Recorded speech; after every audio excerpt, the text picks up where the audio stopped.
Hi, నేను మీ ఆదర్శ్ రెడ్డి. ప్రతిరోజు నా లైఫ్లో జరిగే కొన్ని సన్నివేశాలను ఈరోజు మీతో పంచుకుంటున్నా.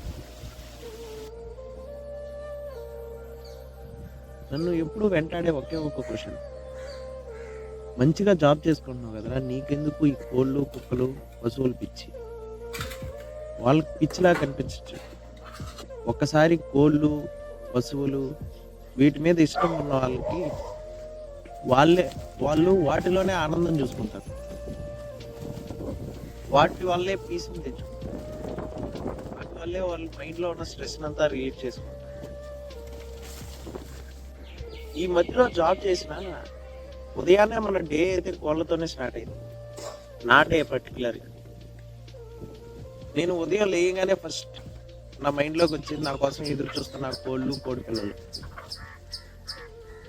వాటికి మేత పెట్టందే నా డే అయితే స్టార్ట్ కాదు. ఫస్ట్ లేవగానే వాటికి మేత ఏం పెట్టాలని చూసుకోవడం, దాని తర్వాత వాటి ప్లేస్ అంతా క్లీన్ చేయడం, వాటి బౌల్స్ క్లీన్ చేయడం, అలానే వాటికి మేతలు పెట్టి అవి మేతలు తిన్నంతసేపు వాటి దగ్గరే నిల్చొని తిన్నాయా లేదా ఇవి చూసుకుంటూ ఉండడం, అలానే స్టార్ట్ అవుతుంది నా డే. దాని తర్వాతే నా యాక్చువల్ జాబ్ అయితే స్టార్ట్ అయింది. మీరు అందరూ అనుకోవచ్చు జాబ్ చేస్తున్నారు, మీరుగానే అనుకుంటారు జాబ్ చేస్తున్నావు కదా నీకేం పిచ్చి అని. నేను మొన్న హాస్పిటల్కి వెళ్ళాను పొట్ట నొప్పికి, కానీ నాకు వాళ్ళు చెప్పిన రీజన్ ఏం తెలుసా? స్ట్రెస్. మనం బెంగళూరులోనో హైదరాబాద్లోనో ఒక రూమ్లో, దాని తర్వాత ఆఫీస్కి వెళ్ళడం, మళ్ళీ ఆ రూమ్కి రావడం, మనం ఈ క్లోజ్డ్ ఎన్విరాన్మెంట్కి అలవాటు పడిపోయాం. అలా అలవాటు పడిపోయి మనకు మైండ్లో ఇంకేదైనా కానీ మన కళలో కానీ జాబే గుర్తొస్తుంది, మనకి ఇంకేం చేయాలో తెలియదు. అందుకనే ఖచ్చితంగా ఏదో ఒక పిచ్చి ఉండాలి. నాకు అలాంటి పిచ్చి ఈ కోళ్ళ పిచ్చి.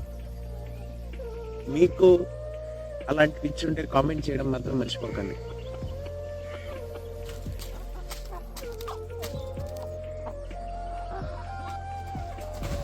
ఇలా స్టార్ట్ అయిన నా డే మధ్యాహ్నం కల్లా ల్యాప్టాప్ ముందు ఉంటుంది. అలా ల్యాప్టాప్ ముందు ప్రశాంతంగా వర్క్ చేసుకుంటూ ఉంటాం. ఈ మధ్యలో ఎంత స్ట్రెస్ ఫీల్ అయినా జాయ్ నా చుట్టూ, నేను ఎక్కడ కూర్చుంటే అక్కడే ఉంటుంది. నేను వర్క్ చేస్తుంటే నాతో పాటే ఉంటుంది.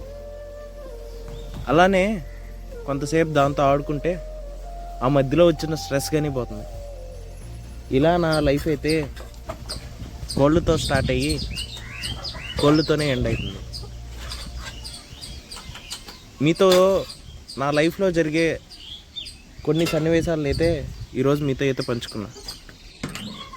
ఈ వీడియో మీకు నచ్చితే లైక్ చేసి సబ్స్క్రైబ్ చేయడం మాత్రం మర్చిపోకండి. Thank you.